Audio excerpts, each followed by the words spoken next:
Well, it's June 23rd, 2008, and the world's a sadder place. George Carlin passed away yesterday, which sucks horrible. And it was my birthday, my 35th birthday, and I get that. That's what I get now. I get George Carlin's anniversary death on my birthday now for the next, hopefully, like 100 years. But you know, shit, man, you know, piss on that. You fucking cunt. Fuck him. Cocksucker.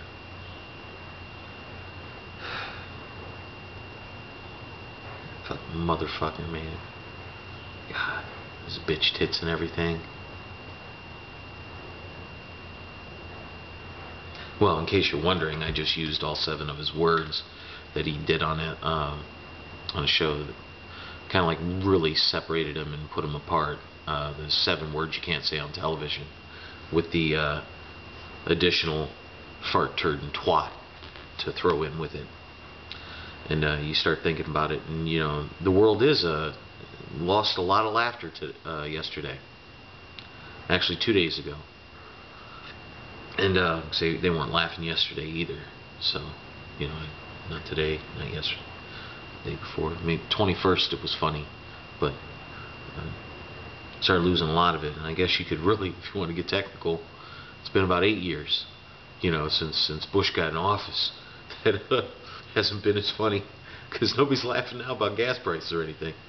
But I mean, he's given us a lot of Bushisms though. That's kind of carried us over. Like I got a couple here I'm gonna share with you, you know, kind of maybe make somebody smile, you know. It's like, they misunderestimated me. Rarely is the question asked, is our children learning? That's classic, and is fun.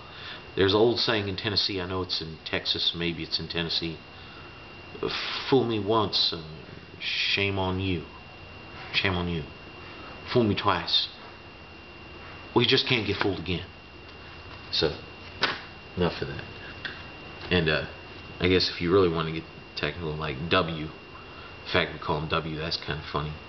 Because whenever I hear it, I think of, like, you know, you start thinking different names for that stuff, and you're like, yeah, W, it's like weasel or wanker, which is just funny because every time you say wanker, you can't help but kind of smile and stuff. Thank you, British people, for that one, you know. That's kind of funny. Or you have people that are JR or BT, or known as Junior, which is just classic, because it's like, you know, JR, I hear that and I automatically start thinking of names, so I know he's called JR, like he's the jerk off regulator guy. Or BT, well, that's bitch tits McGee or whatever. And Junior, then you just kind of get upset when people call him Junior, because it's like they well, we were kind of stumped. We didn't have any other originality. So not only did we name you after your father, we're not even going to call you by name. We're going to call you Junior. So everybody will know you're the second. You're the second coming. You're not the original. And that's got to play good on somebody. You know, we have one of my brothers was named after my father. And you know what we call him? We call him Larry. Yeah, that's right. You know, Larry, like, I mean, it's a pretty solid name. You kind of know it's probably someone you're not wanting to mess with. You know, you think of Larry, it's like Larry Holmes, or Larry Fitzgerald, or Larry Hagman, the guy that played JR, but wasn't JR, he was Larry Hagman.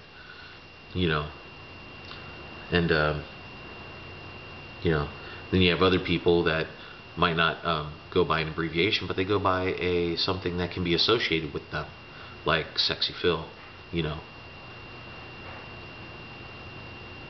Or like me, I'm, you know, the Bigragu, you know, 5'11", 270. Yeah, I'm Bigragu. I used to be known as Batman at one time, but that was because I used to whack people with ball bats. But, you know, I got away from that and got to the other stuff. But, yeah, George, I'm gonna miss you deeply, man. Yeah, it's still not as funny. Probably won't be funny for a while. So all of you think about it. You know, think about your loved ones. Think about people that are really funny. Maybe you need to start checking them out a little more. You know, because you don't know how long you got them. Okay. Well, this is Bigragu. Hope you all have a great day. I'm out.